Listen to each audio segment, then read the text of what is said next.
semuanya, kita bisa berjumpa kembali di channel YouTube Dakwah Inspirasi Buton.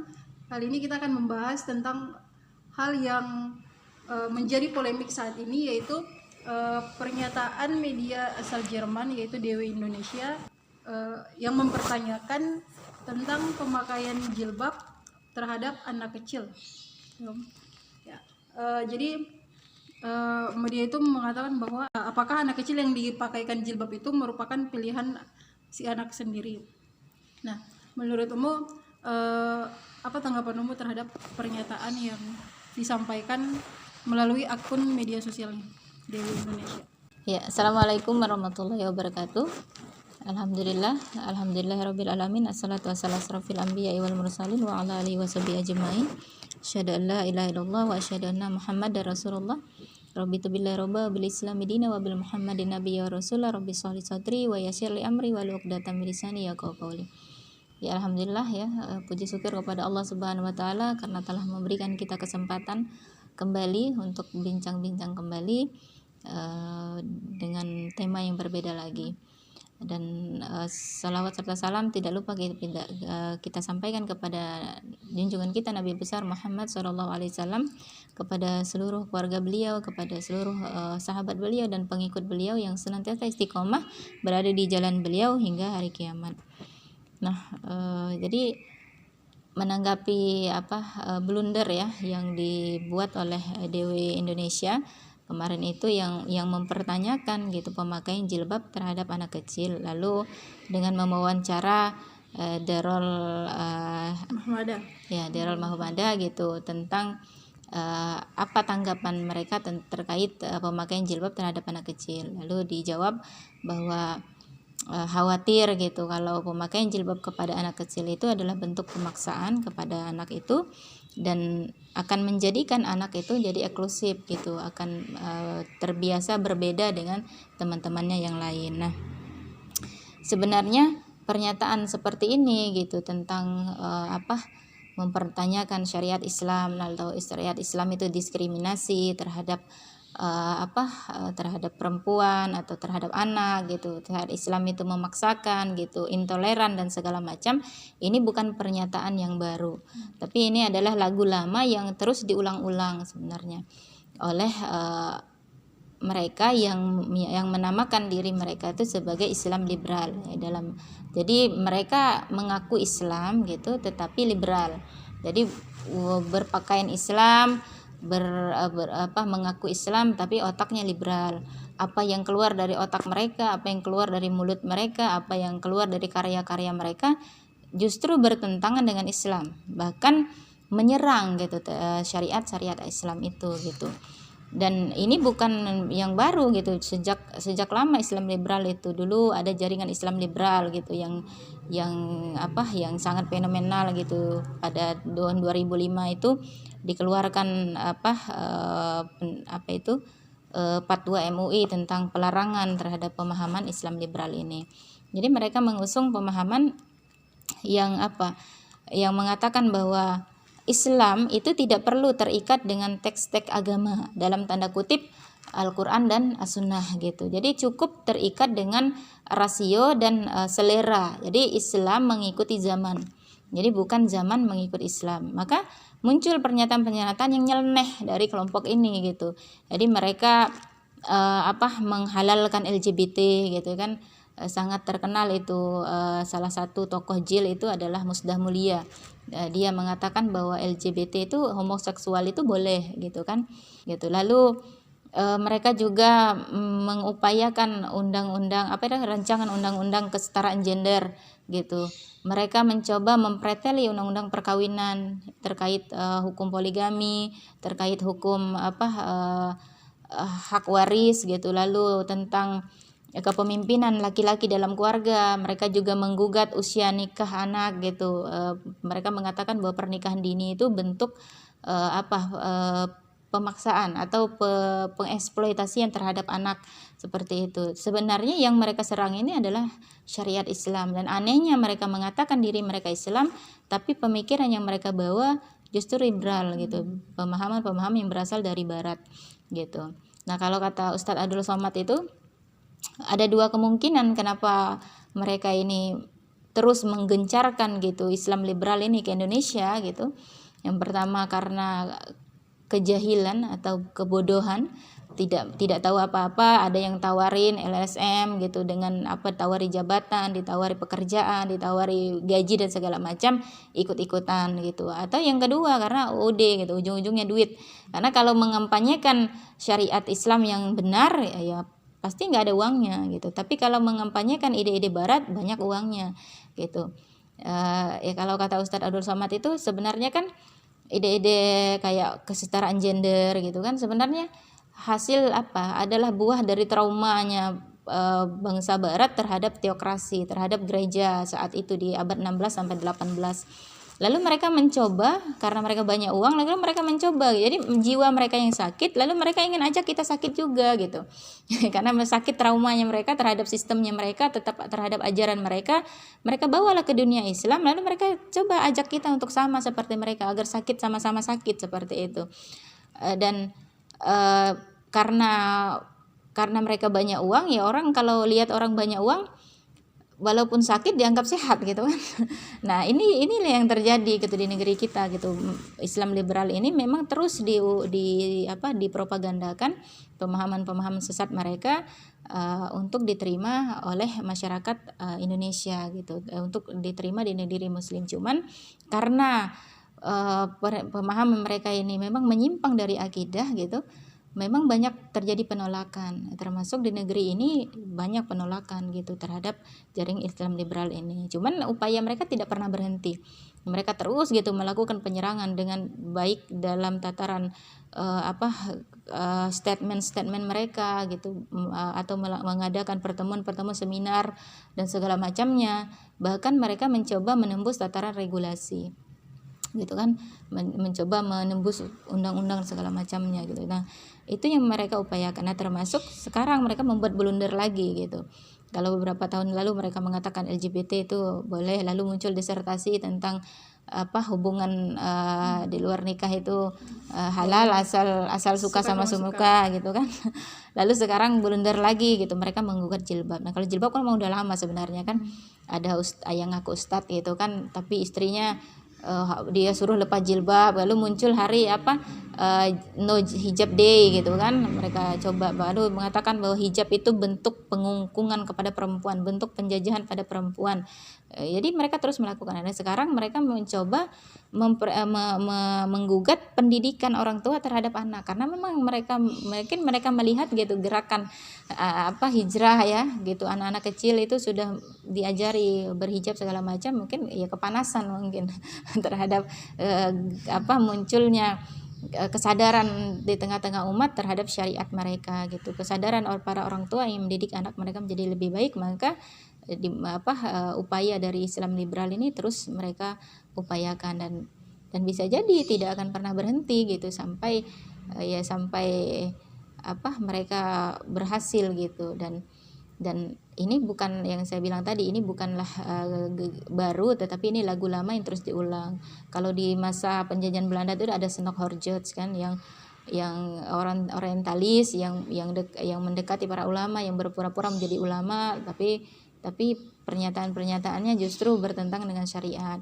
Dan memang sejak kekalahan Barat di Perang Salib, mereka melakukan penghancuran kepada dunia Islam itu tidak dengan senjata, tetapi dengan perang pemikiran, perang kata, statement dan segala macam. Dan salah satunya termasuk menyebarkan Islam liberal ini. Benarkah bahwa dengan mengajarkan anak sejak dini berjilbab itu adalah bentuk paksaan dari orang tua dan akan membuat anak-anak itu menjadi eksklusif? Ya. Mengajarkan anak sejak dini terhadap agama itu sebenarnya setiap orang tua pasti menginginkan anaknya menjadi lebih baik gitu, ingin mendidik anaknya menjadi anak yang terbaik. Nah, begitu juga dengan umat Islam.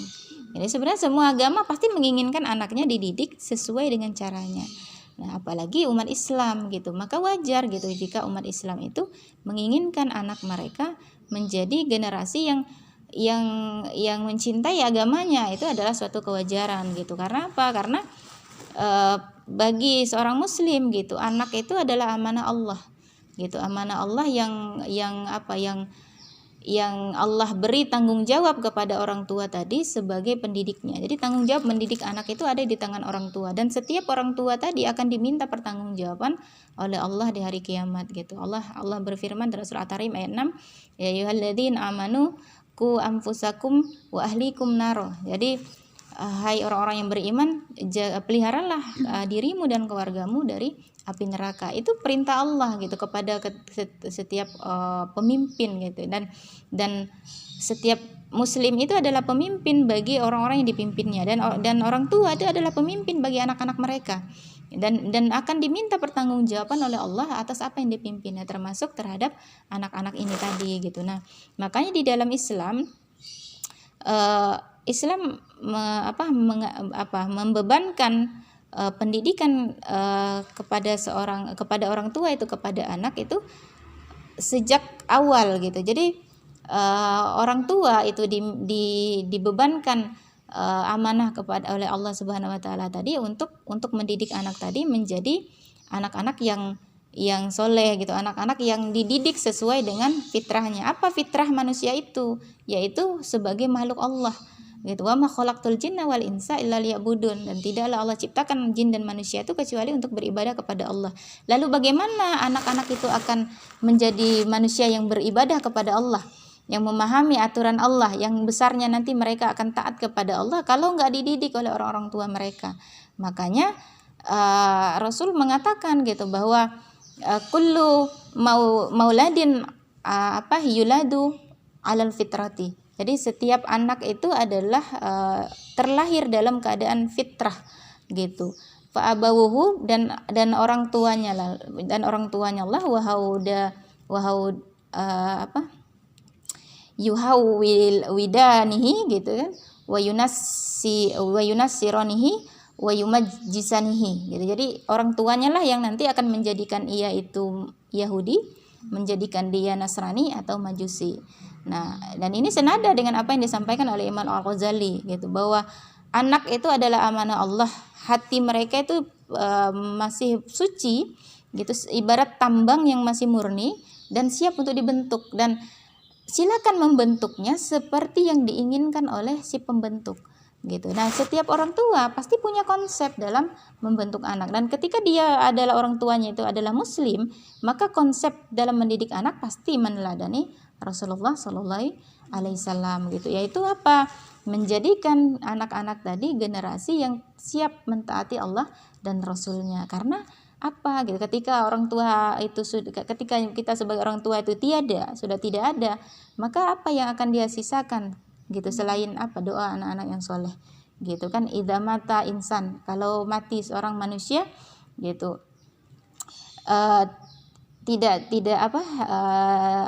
jika mati seorang manusia maka mantatoa gitu. Jadi antatoa gitu. Jadi tidak terputuslah gitu. Dia terputuslah 3 hal.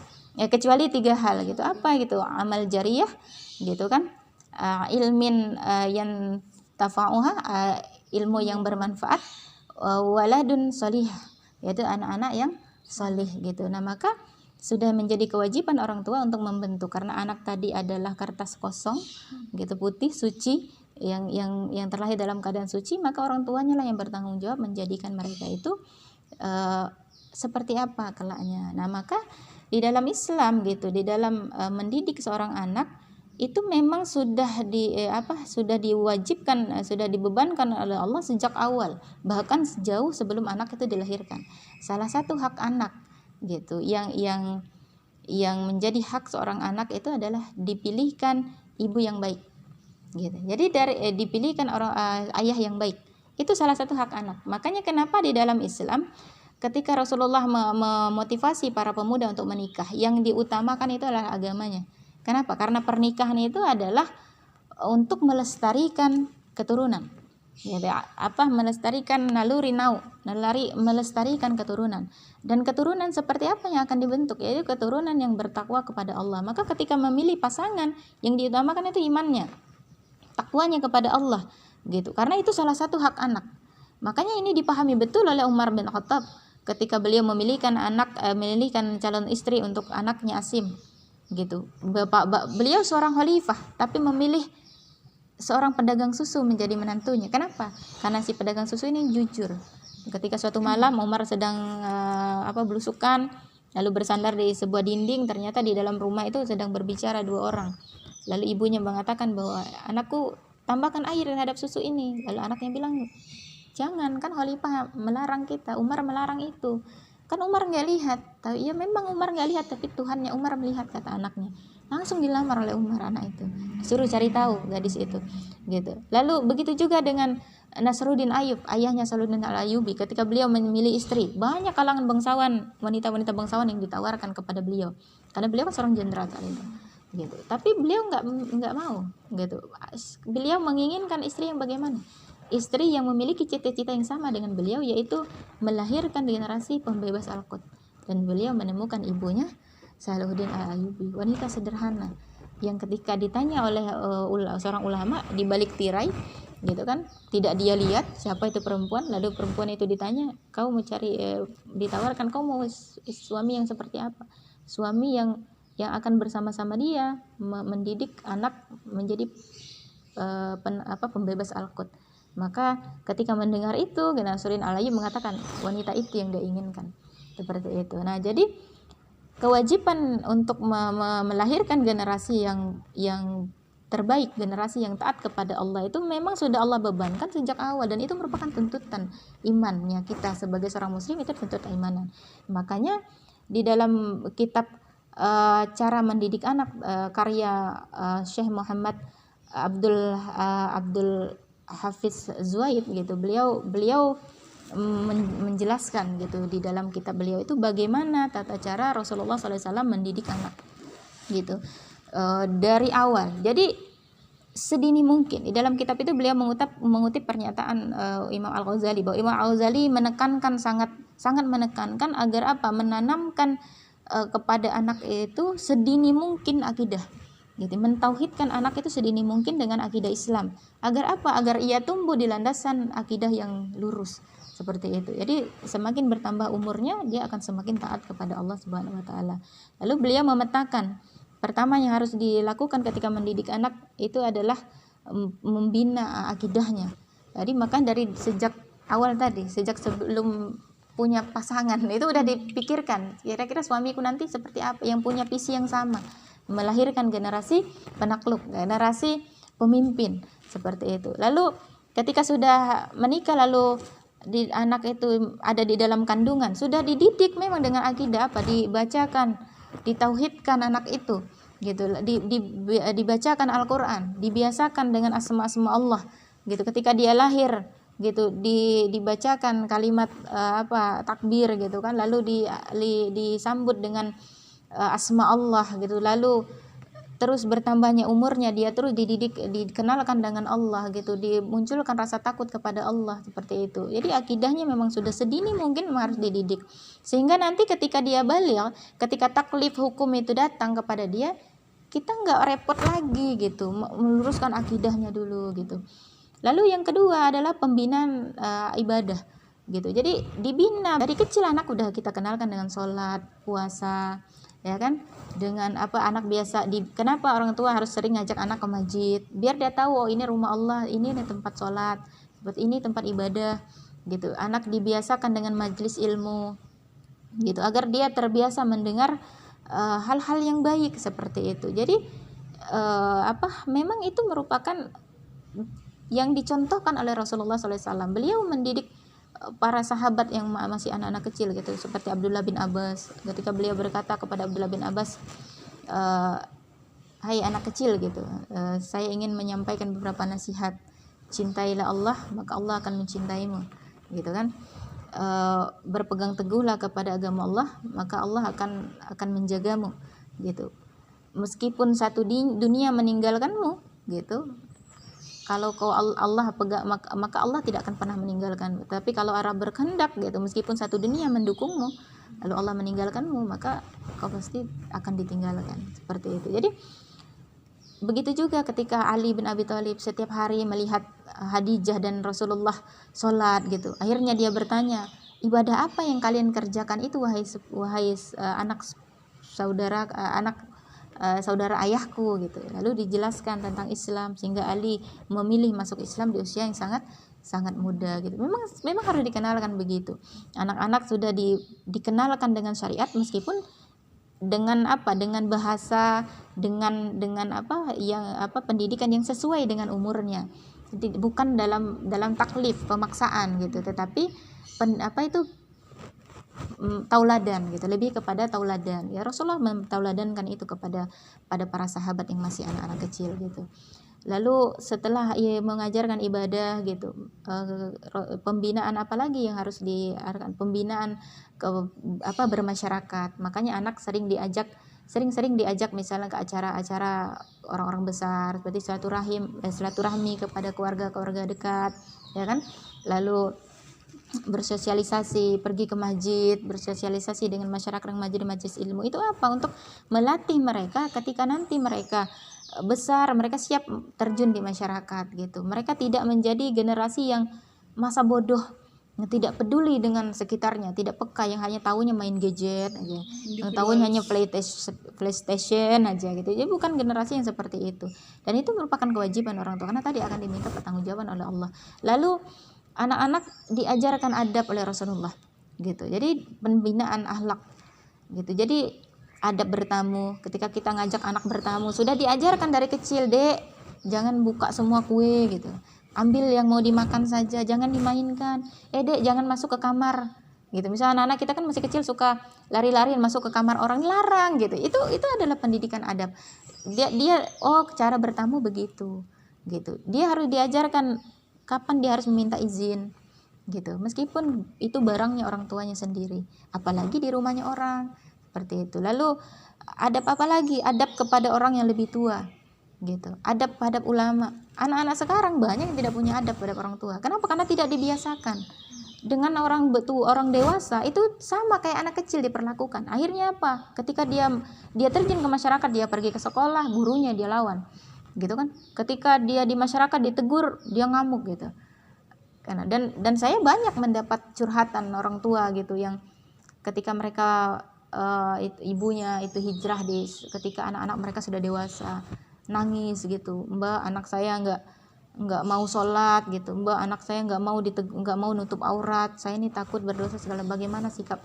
Kenapa? Karena tidak dibiasakan dari kecil. Memang Islam itu memang mengajarkan agar anak-anak itu terbiasa. Nanti ketika sudah balik, kan ketika balik itu mereka siap untuk ditaklif. Artinya dosa itu udah berjalan.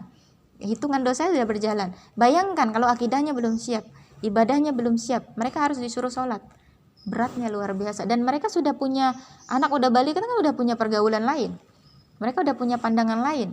Mereka udah punya teman-teman lain yang membisik-bisikkan gitu. Nah, kalau tidak disiapkan dari awal anak-anak ini, maka akan sangat berat bagi orang tua nanti untuk mengarahkannya. Maka di dalam Islam Rasulullah SAW mentelaudankan dari kecil itu sudah dibiasakan.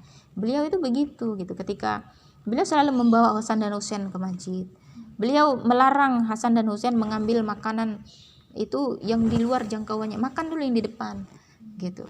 Beliau melarang anak-anak itu, orang tua memotong rambut anaknya dengan gaza gitu, berpenampilan. Itu diajarkan juga oleh Rasulullah. Beliau pernah menegur seorang anak laki-laki yang memakai sutra. Kan anak laki-laki kan nggak boleh pakai sutra. Lalu bisa tegur, siapa yang suruh kau pakai baju itu? Ibuku, katanya. Apakah ibumu tidak tahu bahwa kita tidak boleh? Ganti gitu. Itu Rasul ajarkan. Gitu. Rasul mengajarkan anak-anak. Lalu Rasul mengajarkan bagaimana mengerjakan pekerjaan rumah tangga. Beliau mengajarkan kepada anak-anak begini cara menguliti kambing gitu. Itu cara Rasul mendidik anak. Jadi dalam kitab cara Nabi mendidik anak itu sangat gamblang dijelaskan bagaimana Rasulullah mendidik anak-anak itu memang sedini mungkin. Bahkan tadi dikatakan sebelum kita memilih pasangan pun kita sudah harus mempersiapkan generasi seperti apa yang akan kita bentuk. Maka apa yang dilakukan oleh orang tua hari ini, mengajarkan anak mereka berjilbab sejak dini seperti itu, menutup aurat sejak ini adalah salah satu upaya mereka agar melahirkan generasi yang rebani, generasi yang sesuai dengan fitrahnya, generasi yang siap nanti taat kepada Allah ketika besar. Nah, kebayang gitu. Dan inkonsistennya gitu para orang-orang liberal ini, kenapa hanya Islam yang mereka serang? Bukannyakah orang tua yang mengajarkan anaknya pakai tank top gitu kan, pakai hot pants gitu, pakai rok mini, itu juga pemaksaan. Memang ketika mereka belikan pakaian mini itu mereka tanya dulu ke anaknya gitu kan, nak kok mau ini, kok pilih yang mana? Kan tidak begitu, kan orang tua yang ngajarin. Ketika orang tua ngajarin anaknya joget, ketika orang tua nyetel musik dangdutan gitu, lalu goyang-goyang gitu, ngajarin anak goyang, tiktokan segala macam, apakah itu pilihan anak? Itu bakat alamiah? Itu kan pembiasaan gitu. Allah bisa karena biasa, habit gitu. Dan tidak mungkin akan lahir generasi yang bermoral, generasi yang berakhlak mulia kalau nggak dididik dari awal. Lihatlah hari ini, generasi Islam itu mengalami degradasi moral yang sangat parah gitu. Kenapa? Karena pembiasaan dari kecil gitu. Ya dikit-dikit didik anak di penjara gitu, keras sedikit sama anak, undang-undang perlindungan anak lagi yang muncul. Meskipun kita tidak bisa mungkiri memang banyak anak-anak yang sudah terlaluan, tetapi tetap gitu peran orang tua itu sangat penting dalam membentuk anak. Karena tadi seperti yang Rasulullah katakan bahwa anak itu ya suci, bersih. Kalau kata Imam Al-Ghazali seperti tambang murni. Untuk melahirkan berlian gitu, untuk melahirkan emas gitu, untuk muncul permata, itu kan butuh digali dulu, ditempa gitu, berbagai proses itu dilewati sampai akhirnya muncullah berlian gitu. Begitu juga dalam mendidik anak, tidak mungkin anak itu akan menjadi generasi yang hebat gitu, tidak mungkin menjadi generasi pemimpin kalau nggak pernah dididik dengan baik. Makanya kata orang, seberapa berhasil seorang anak itu di masa depan, pasti akan orang lihat siapa di belakangnya, itu orang tuanya. Maka pernyataan-pernyataan orang-orang liberal itu sebenarnya tadi ingin menghalangi lahirnya generasi terbaik gitu, generasi penakluk, menghalangi bangkitnya generasi Islam, dan itu yang paling ditakutkan oleh Barat. Masya Allah. Jadi menjadi orang tua itu memang besar, ya, berat tanggung jawab, dan mudah. bebannya itu luar biasa berat sekali. Jadi membuat para jomblo khawatir. Tidak juga. Dan memang ternyata mendidik anak sejak dini itu sangat penting, apalagi kan memberikan contoh atau mengajar mereka misalnya dari kecil untuk menutup aurat atau berpuasa di bulan Ramadan. Nah, ini kan sebenarnya salah satu bentuk pengajaran orang tua terhadap anaknya agar mereka nanti siap ya untuk menghadapi masa depan mereka, agar mereka menjadi generasi yang bermoral, sopan, iya, betul. menghormati ulama gitu, menghormati orang yang lebih tua, bahkan menjadi, kalau nanti mereka jadi pemimpin, mereka adalah pemimpin yang berakhlak, pemimpin yang sayang kepada rakyat ya. Nah, kalau mereka terdidik egois, terdidik masa bodoh ya gitu, terdidik tidak punya aturan, nah kalau mereka jadi pemimpin akan seperti apa rakyat yang akan mereka pimpin? Maka teriak-teriaklah rakyat mengaspirasikan suara mereka akan didengar, karena udah masa bodoh tadi. Nah, generasi seperti ini yang harusnya tidak boleh kita biarkan terjadi. Dan mendidik anak itu ternyata bukan semenjak kita menjadi orang tua ya, tapi ketika kita memilih pasangan. Sejak memilih pasangan itu, nah berarti kita memikirkan masa depan tentang anak kita ya. Iya, karena kan menikah itu kan melestarikan keturunan. Tujuan menikah itu kan melestarikan keturunan gitu, untuk melahirkan, untuk apa? Melestarikan jenis manusia kan, agar manusia nggak punah. Nah, kalau bayangkan kalau sejak awal kita sudah feminis, atau nggak mau punya anak, atau kalau punya anak sibuk kerja gitu, anak sama pembantu, ya generasi apa yang akan kita lahirkan gitu? Generasi yang bisa jadi dia cerdas secara akademis tapi nggak secara mental. Ya seperti di Barat itu maju dari teknologinya, tapi hancur, rusak gitu generasinya, bahkan mereka terancam lost generation. Jepang yang begitu maju gitu, karena ide feminis dan liberalnya, tahu yang terjadi dengan Jepang itu mengalami lost generation gitu, lebih banyak usia tuanya daripada kelahiran anaknya. Bahkan Jepang udah mulai menutup sekolah-sekolah usia dini karena nggak ada anak-anak Baik perempuan nggak mau nikah usia muda, mereka nikah 30 sampai atas, bahkan nggak langsung punya anak karena karir dan segala macamnya.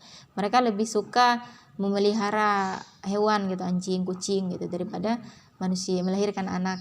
Nah, gitu. Dan bahkan Jepang udah menciptakan mesin pengatur penghitung mundur gitu. Kalau Jepang nggak berubah gitu, mereka akan punah di 2030.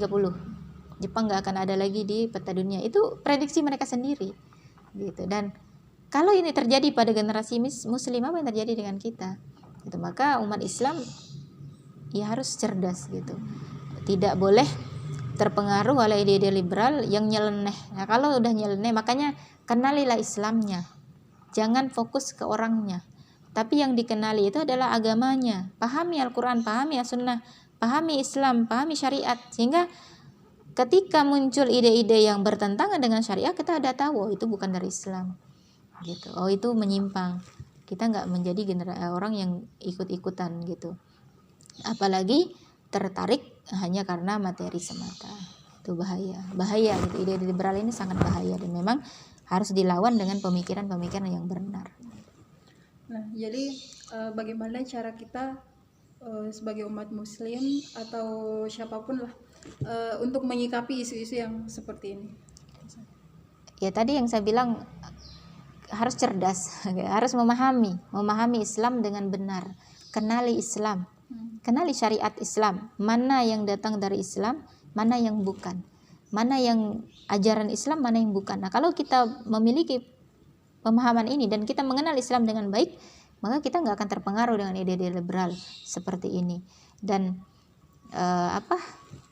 jangan mau terbuai gitu dengan tawaran gitu orang-orang liberal gitu. Mereka adalah orang-orang yang memang dibayar gitu oleh Barat gitu untuk menghancurkan Islam, karena ketakutan Barat terhadap bangkitnya Islam itu sudah pasti.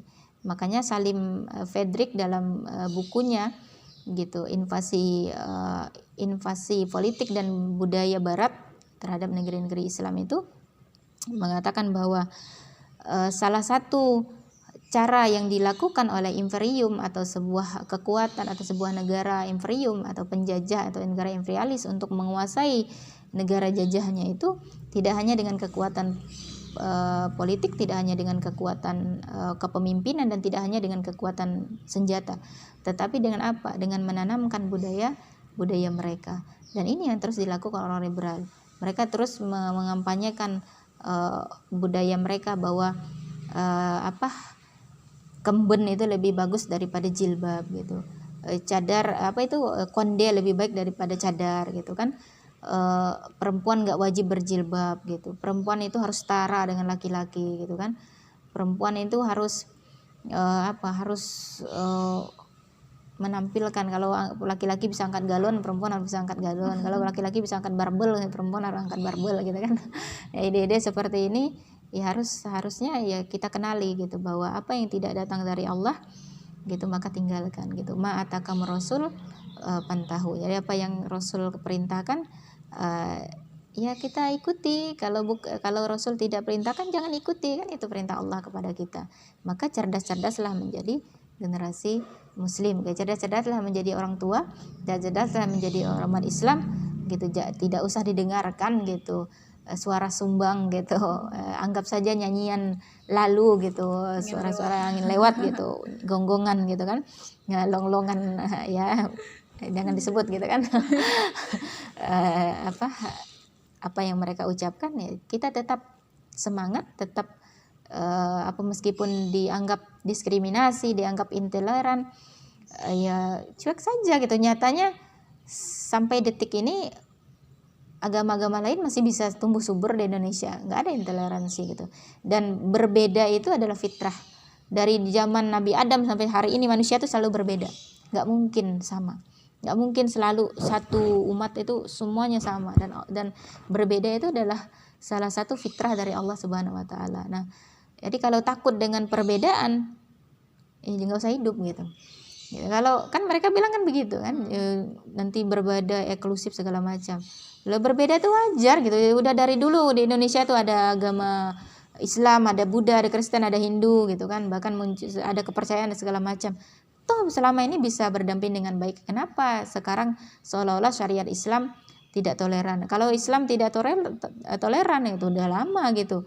Nggak ada agama lain di Indonesia nih, karena mayoritas di negeri ini adalah Muslim, ya kan? Mudah-mudahan apa yang kita kaji hari ini bisa itu membuka sedikit gitu mata orang-orang yang percaya terhadap ide-ide liberal ini, dan terus bersemangat bagi orang tua untuk tetap mendidik anak-anak kita menjadi generasi yang lebih baik. Kenapa? Karena anak itu adalah amanah Allah, dan kita akan diminta pertanggungjawaban oleh Allah Subhanahu wa taala.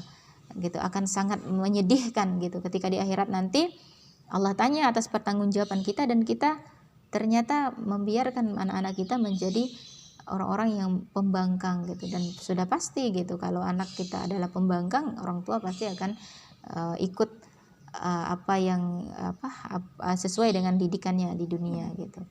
Sebenarnya memang para orang-orang liberal ini aneh ya. Makanya mereka banyak ditolak, di mana-mana mereka ditolak sebenarnya. Di Indonesia kan 2005 tuh MUI sudah menyatakan, di Tunisia, di Aljazair gitu, di mana-mana mereka benarnya ide-ide ditolak. Ya kenapa? Karena bertentangan.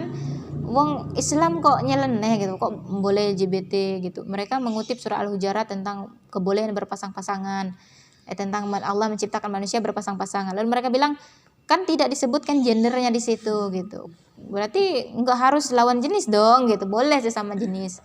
Ya mereka itu mau pelajari Islam, mereka ahli loh. Ya, mereka ahli hadis, karena memang mereka mempelajari Islam itu untuk mengotak-atik, memang bukan untuk mencari kebenaran, tapi untuk mengotak-atik, mengotak-atik Islam tadi agar apa gitu, agar apa biar mudah gitu mereka untuk menyebarkan ide-ide mereka, agar seolah mereka ini gampang dipercaya oleh umat gitu, karena wah kan dia ahli hadis, berarti hadis yang dia baca benar dong gitu. Padahal mereka mentafsirkannya itu sesuai dengan rasional mereka, dengan seleranya mereka. Kalau ada dalil yang sesuai dengan ide mereka, mereka angkat-angkat gitu. Tapi kalau nggak sesuai, mereka serang, kayak gitulah. Ya kan, ya maka cerdas-cerdas kita lah gitu. Mereka memang orang nyeleneh, dan sudah ada fatwa MUI-nya kok. Cari aja di searching aja gitu fatwa MUI tentang pelarangan pemahaman Islam liberal ini. Bahkan sudah ada gerakan Indonesia tanpa jaringan Islam liberal. Sudah ada gitu hashtagnya. Ya, tinggal kita mau di pihak yang mana, mau pihak yang membela Allah atau di pihak liberal yang nauzubillah min zalik. Ya, mungkin lagi tidak terjadi. Mereka pandemi gitu ya, lagi pandemi kan butuh dana gitu. Kan paham liberal itu kan berarti kan mengusung kebebasan. Setiap individu itu memiliki kebebasan. Jadi orang tua yang mengajarkan anaknya berjilbab sejak dini, itu kan hak-haknya orang tua. Itu hak asasi sebenarnya. Ya itulah nyelenehnya mereka itu. Di sisi lain katanya mereka mengajarkan kebebasan. Kok umat Islam nggak bebas? Gitu. Kenapa yang bebas hanya pakai rok mini? Kenapa pakai jilbab nggak bebas? Itulah munafiknya sistem demokrasi kapitalis. Gitu. Jadi sistem yang munafik sebenarnya. Mereka itu orang-orang yang tidak konsisten sebenarnya, tapi diberi panggung. Orang-orang yang ya memang diberi panggung karena memang siapa sih pemilik sistem hari ini, yang kita tahu lah siapa yang menguasai dunia hari ini, ya pasti mereka yang lebih banyak panggungnya, dan kita juga nggak boleh kalah gitu. Kita harus membuat panggung kita sendiri gitu untuk melawan ide-ide liberal ini gitu, bahwa kita harus menjelaskan ke umat mana yang Islam yang benar, mana Islam yang tidak benar. Jadi yang bisa saya tarik kesimpulannya, ternyata seorang muslim itu ketika dia mau mendidik anaknya, maka dimulai dari dia mencari pasangannya, memilih pasangannya. Nah kemudian ketika orang tua dia sudah misalnya memilih pasangan, kemudian sudah menjadi orang tua, nah dia itu harus mendidik anaknya sejak dini, dan bebannya masya Allah berat sekali. Agar siap nanti anak-anaknya ketika balik siap. Apalagi banyaknya pemikiran-pemikiran yang yang bertentangan dengan syariat Islam di luar sana ya, sekularisme, liberalisme, pluralisme yang menyamakan agama, semua agama benar kan, munculnya pernyataan mereka begitu kan. Iya, bahayanya kalau umat Islam tidak dididik sejak dini, ya mereka bisa saja terpapar oleh pemikiran-pemikiran yang tadi. Itu dia pentingnya ya, ternyata kita belajar, masya Allah. Jadi diskusi kita hari ini sangat membuka, semoga bisa membuka pikiran orang-orang yang menonton tayangan ini, termasuk saya juga ya.